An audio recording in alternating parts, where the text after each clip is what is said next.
This is CA Kanhaiya Maniyar और आज अपन start करेंगे कंसोलिडेशन चैप्टर का नाम वैसे आपने कवर पेज पे देखा होगा बरोबर। तो आज अपना चैप्टर का नाम क्या है? कंसोलिडेशन, जो अपन स्टार्ट करने वाले हैं। अच्छा, कंसोलिडेशन सुना है आपने कि नहीं सुना है? What do you mean by word consolidation?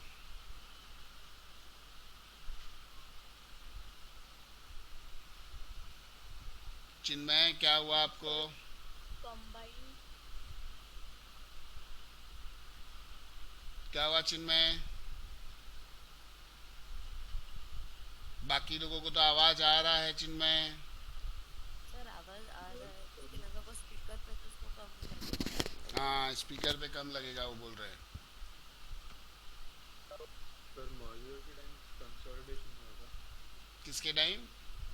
Merger के टाइम मेरे को कंसोलिडेशन वर्ड का मीनिंग बता, ये मत बताओ कब होगा कब नहीं होगा। पहले कंबाइन। ज्वाइन करना, जैसे अगर ज्वाइन मर्जर करना, दो कंबाइन कंपनी करना। मर्ज होंगी तो उनके एसेट्स, लायबिलिटीज और दूसरे सब चीज मर्ज हो जाए। कंबाइन करना, मर्ज करना। अच्छा, अभी मैंने चैप्टर का हेडिंग क्या लिखा है? Consolidation of holding and subsidiary. देखो चैप्टर का नाम, consolidation of holding and subsidiary company. इसका मतलब क्या हुआ कि जो होल्डिंग कंपनी है और सब्सिडरी कंपनी है उनके फाइनेंशियल स्टेटमेंट को हमको कंबाइन करने का है। बरोबर, समझे? तो आओ पहले चैप्टर के बारे में कुछ लिखें अपन थोड़ा।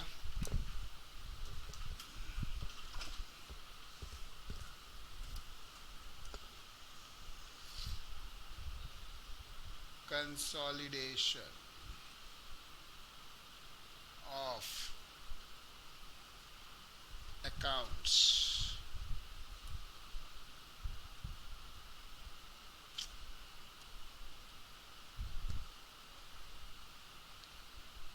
Of holding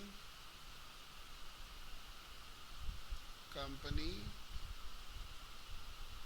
and it's subsidiary company.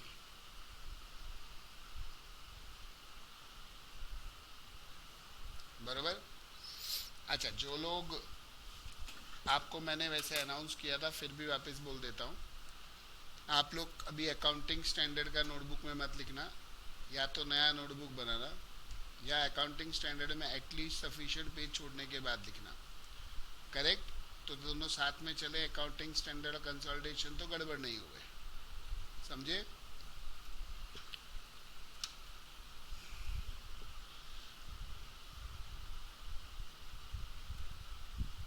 What do you mean by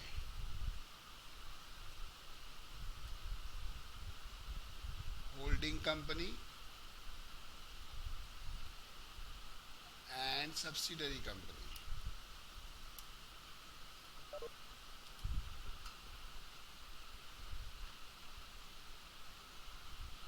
holding company और सब्सिडरी कंपनी का क्या मीनिंग होता है? कुछ पता है आपको? देखो, सर एक कंपनी का अगर सब्सटेंशियल शेयर कैपिटल कोई और कंपनी के पास है तो उनकी होल्डिंग कंपनी हो जाएगी। और सब्सिडरी कंपनी मतलब अपने पास किसी कंपनी का सब्सटेंशियल शेयर कैपिटल है तो वो अपनी सब्सिडरी हो जाएगी।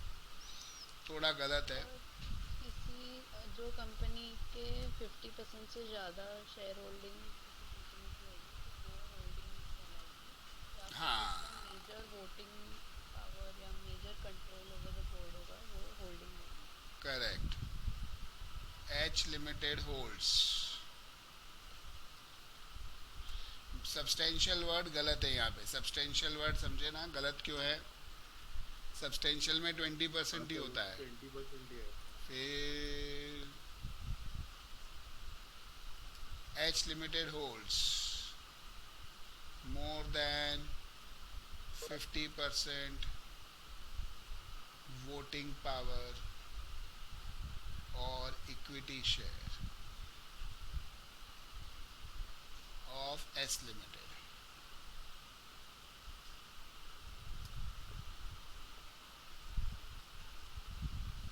H Limited has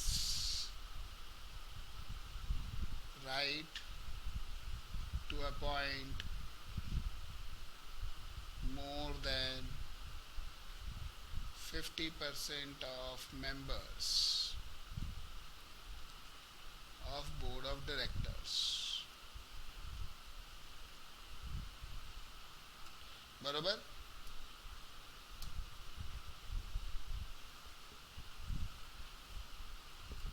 Such other condition as may be prescribed. देखो हम तो दो ही कंडीशन देखते हैं, बोर्ड वाली और ये, बाकी आप कंपनी लॉ पढ़ते हो उसमें और भी अलग अलग कंडीशंस हो सकती है. In this H limited holding company है और एस लिमिटेड सब्सिडरी कंपनी है.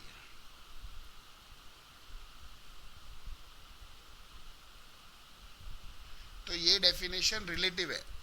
जिसके शेयर 50% से ज़्यादा हमारे पास है वो सब्सिडरी, और जिसके पास शेयर है वो होल्डिंग कंपनी. ये समझा क्या आपने को? अरे ये समझा क्या? Excuse. What do you mean by word?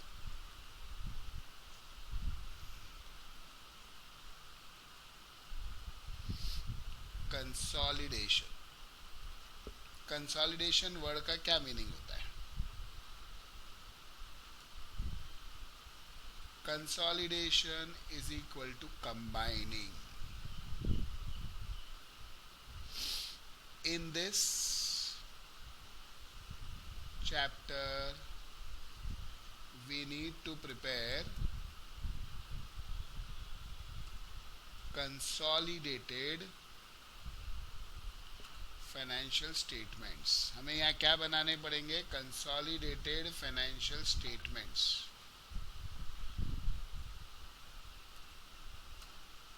Consolidated balance sheet,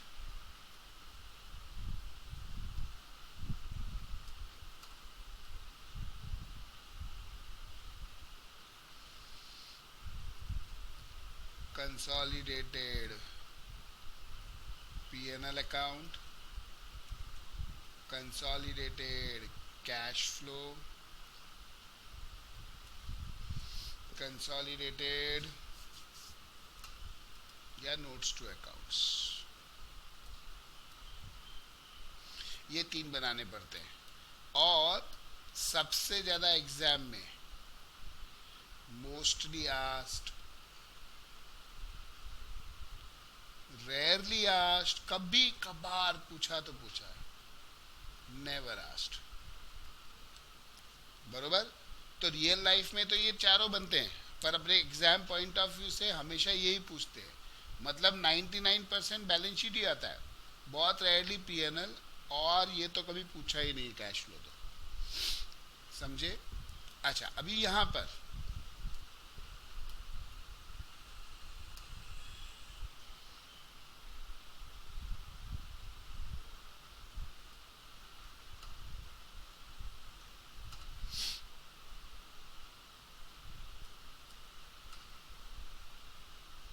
consolidation is of financial statement of holding company and subsidiary company.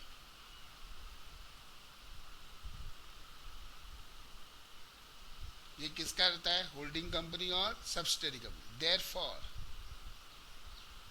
we need to know format of balance sheet and P&L of a company.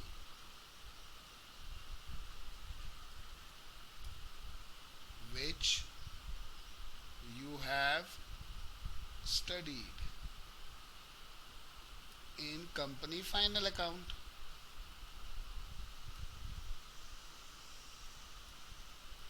बरोबर. वो आपने already पढ़ा हुआ है. अब एक example, H limited holds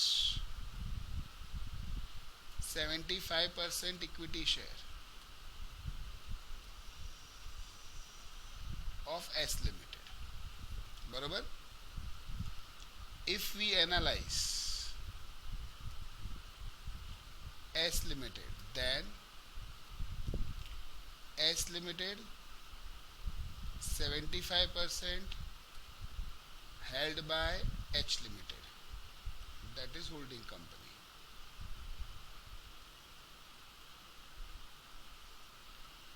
25% held by minority interest, MI.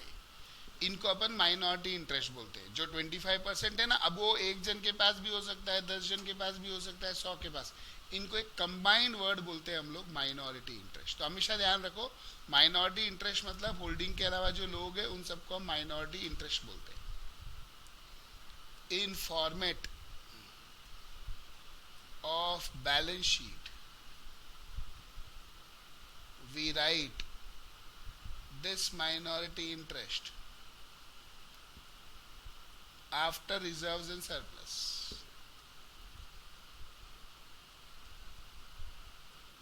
इसको हम लोग को बैलेंस शीट में कहाँ लिखना है? रिजर्व्स एंड सरप्लस के बाद. बराबर. यानी जो नॉन करंट लाइबिलिटीज होती है ना, उसके पहले, शेयर होल्डर्स फंड के बाद. That is after shareholders fund but before non current liabilities.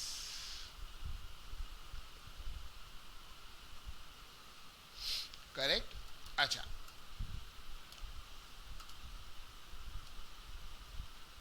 how do we consolidate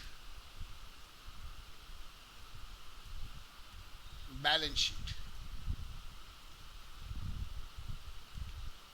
While consolidating balance sheet,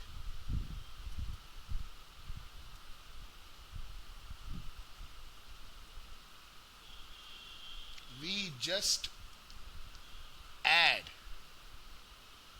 assets or liabilities of H Limited and S Limited, except following items. We add all assets or liabilities of H Limited and S Limited except following items. Following items को छोड़ के. पहला, share capital. दूसरा, reserves and surplus.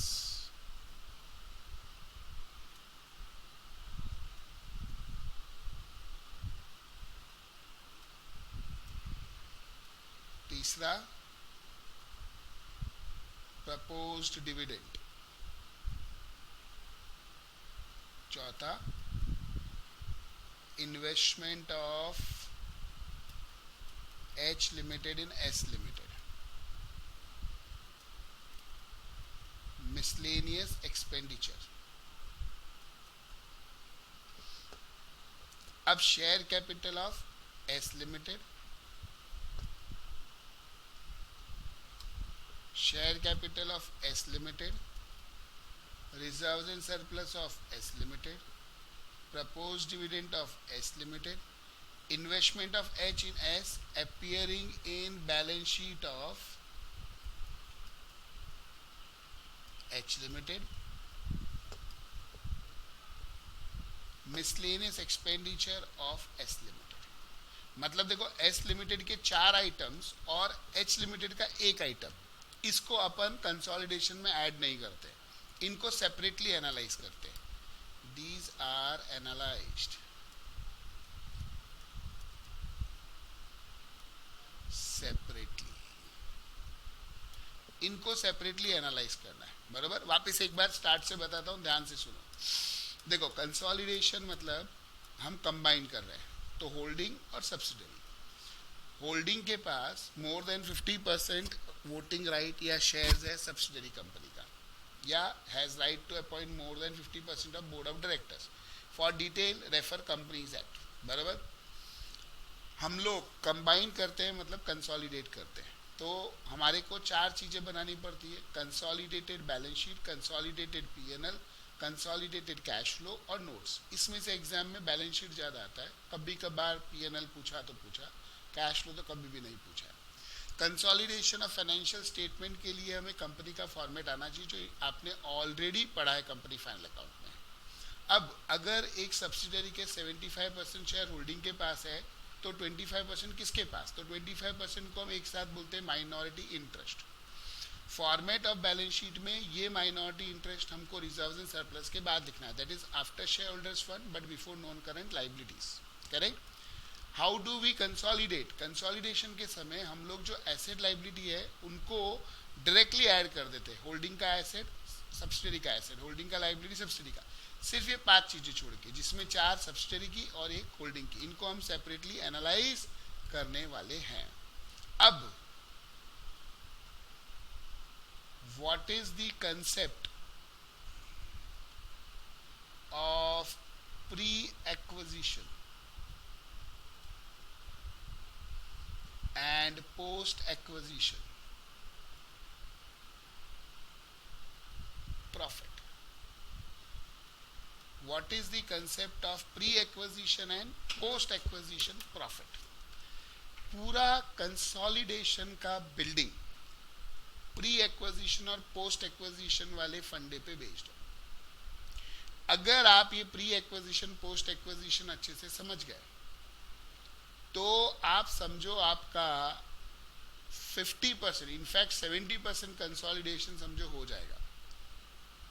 Correct. तो इसीलिए जरूरी है कि आप लोग को ये कंसेप्ट बरोबर समझ में आना चाहिए, इसलिए ध्यान से सुनना अभी जो मैं बोलूंगा. अब पूरा फोकस इसी के ऊपर, क्योंकि मेन हमारी जो पूरी कंसोलिडेशन की बिल्डिंग है वो इसी पे खड़ी होने वाली है. तो कोई झपकी नहीं मारेगा, कोई इधर उधर नहीं. आप चाहिए तो कोई को आदत है साथ में लिखने की, तो अभी नहीं लिखना है तो मत लिखो, पहले ध्यान से सुनो. और आपको लिखना है तो मुझे ना नहीं है, पर मैं चाहूंगा कि ये कंसेप्ट आप बरोबर समझे, बरोबर समझे.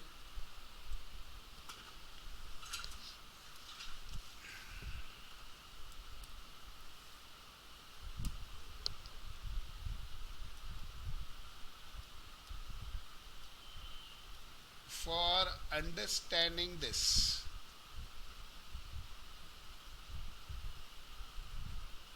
इसको समझने के लिए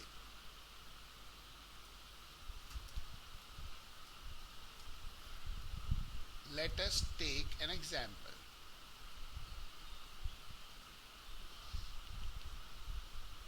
Following is the balance sheet of X Limited and Y Limited. Liabilities X, Y, assets X और Y. Fixed asset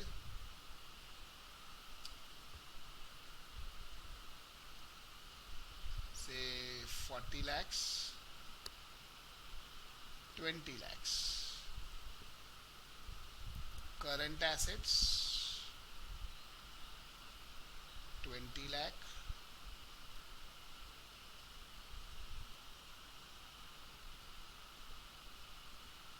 8 lakhs. Miscellaneous expenditure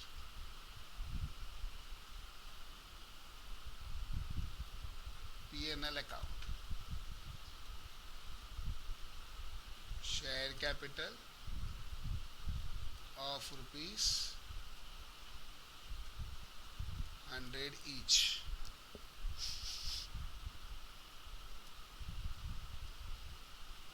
lakh, 5 lakh. Reserves and surplus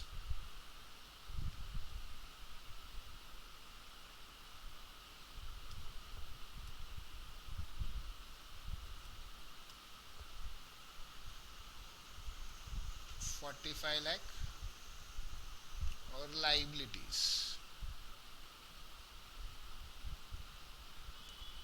5 lakh. इसके अंदर रिजर्व्स एंड सरप्लस नील है और 23 लाख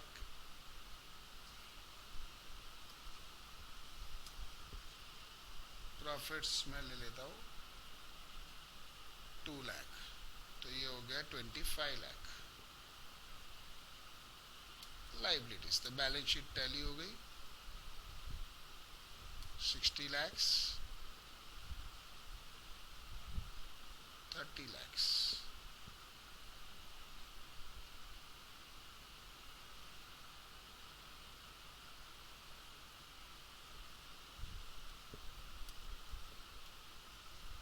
बरोबर, ये बैलेंस शीट है, correct. You are required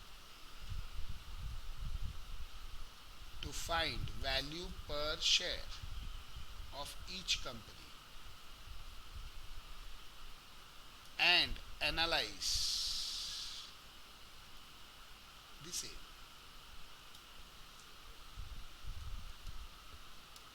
हमें value पर शेयर पता करना है और उसको एनालाइज करना है। ये बैलेंस शीट समझा। अब मुझे बताइए कि वैल्यू पर शेयर क्या आएगा। What will be the value per share? X limited का, Y लिमिटेड का कोई वैल्यू पर शेयर पता कर सकता है?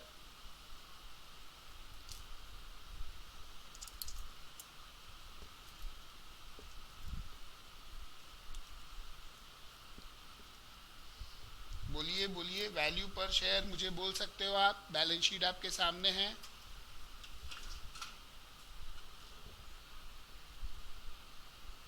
बोलिए गाइस। ये तो फेस वैल्यू हुआ। अपन वैल्यूएशन भी तो करते हैं शेयर का।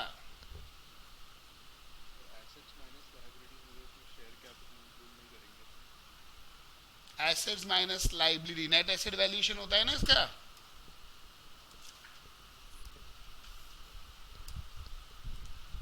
वैल्यू पर share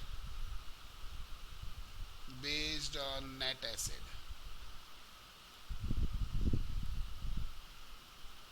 X limited, Y limited, assets minus liabilities। अच्छा, एसेट्स कितना है? Fixed asset plus current asset. तो इसमें तो है 60 lakhs, इसमें है 28 lakhs। बरोबर क्या? यस और नो? लाइबिलिटीज है 5 लाख और यहाँ पे है 25 lakhs। तो net asset for share holder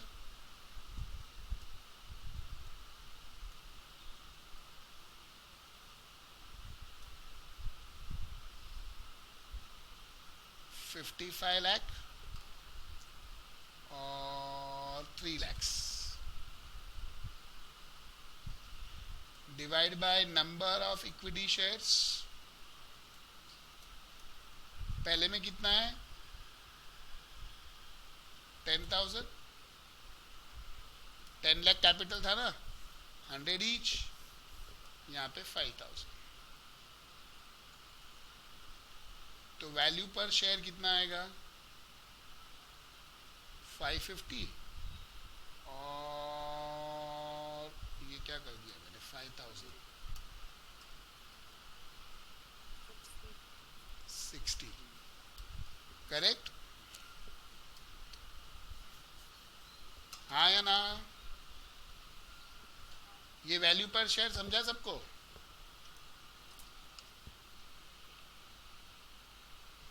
guys, value पर शेयर समझा क्या सबको? अच्छा, अब ये वैल्यू पर शेयर को हम एनालाइज करेंगे।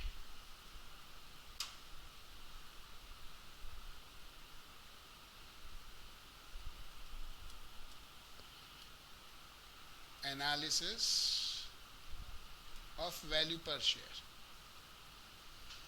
for X Limited. If we purchase share at rupees 550, it means we are paying rupees 100 for face value and rupees 450 for reserves and surplus. ये समझा क्या जो मैं बोल रहा हूँ? देखो यहाँ पे इसके पास 45 लाख रिजर्व्स एंड सरप्लस है, 10 लाख शेयर कैपिटल है. तो जब आप 550 पे कर रहे हो तो 550 के दो पार्ट हो गए, 100 फॉर फेस वैल्यू,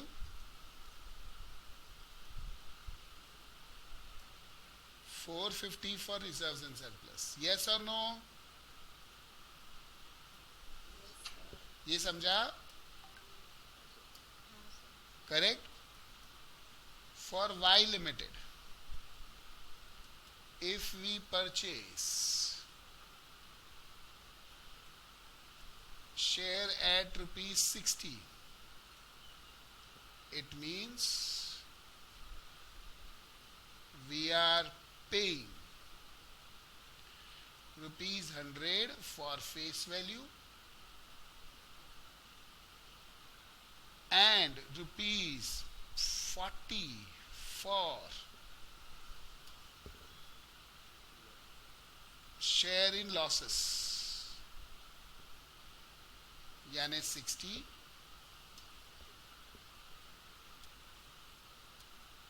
के दो part, 100 for face value -40 for share in losses. Yes और नो? अरे यस और नो? यानी कि -40 is for share in losses and 100 is for face value. ये बात समझ में आती है? करेक्ट. अच्छा, suppose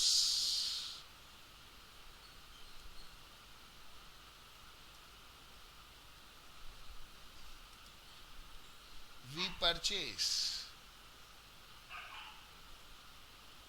share of X Limited, say 10 shares of X Limited at rupees 550. then 10 तो कम हो गए, 100 ले लेते हैं. then what will be the entry?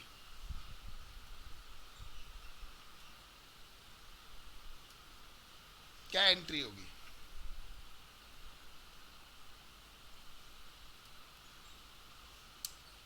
हमने एक्स लिमिटेड के 100 शेयर्स खरीदे, तो क्या एंट्री होगी?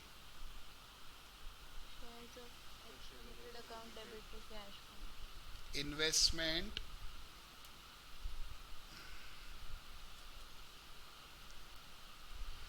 इन shares of x limited to cash or bank account,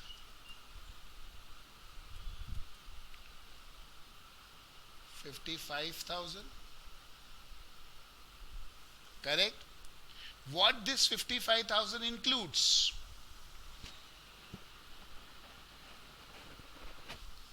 What this 55,000 include? This include rupees 10,000 for share capital and rupees 45,000 for reserves and surplus.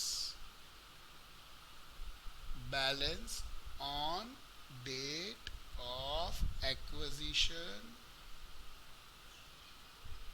of shares by us. बरोबर, हम share खरीदे उस दिन जो रिजर्व्स एंड सरप्लस में balance है वो भी इसमें इंक्लूड है. Very clear? हाँ या ना? अच्छा, suppose after 6 months company pays dividend of rupees 10,000 to us. अपने को कंपनी ने 10,000 का डिविडेंड दिया, correct? From the balance of reserves and surplus on date of acquisition of shares, then where this dividend will go and why. Question समझा आपको? 6 महीने बाद company ने डिविडेंड पे किया 10,000 का अपने को, और ये था from balance of reserves and surplus on date of acquisition of share. Then where this dividend will go and why. Can you please tell me guys? अपन रिजर्व से पे ऑफ कर रहे हैं, तो अपन रिजर्व से एक्स लिमिटेड हमको pay कर रहा है, तो हम ये रिसीव कर रहे हैं, तो हम किधर एंट्री पास करेंगे? रिसिपिएंट किधर एंट्री पास करेगा?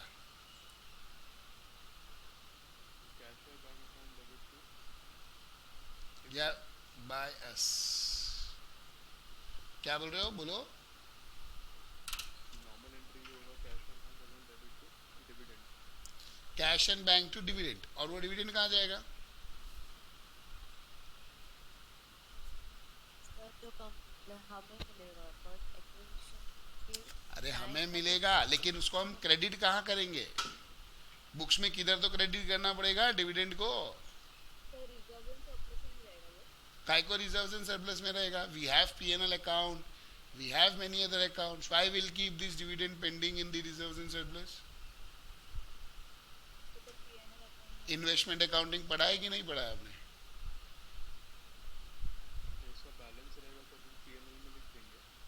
बैलेंस रहेगा बोले तो प्रॉफिट आ जाएगा, क्रेडिट बैलेंस जो इसका रहेगा हाँ P&L में चले जाएगा ट्रायल बैलेंस के बाद में, और फिर वो P&L टैली होके नेट प्रॉफिट आ जाएगा, नेट प्रॉफिट बैलेंस शीट में चले जाएगा.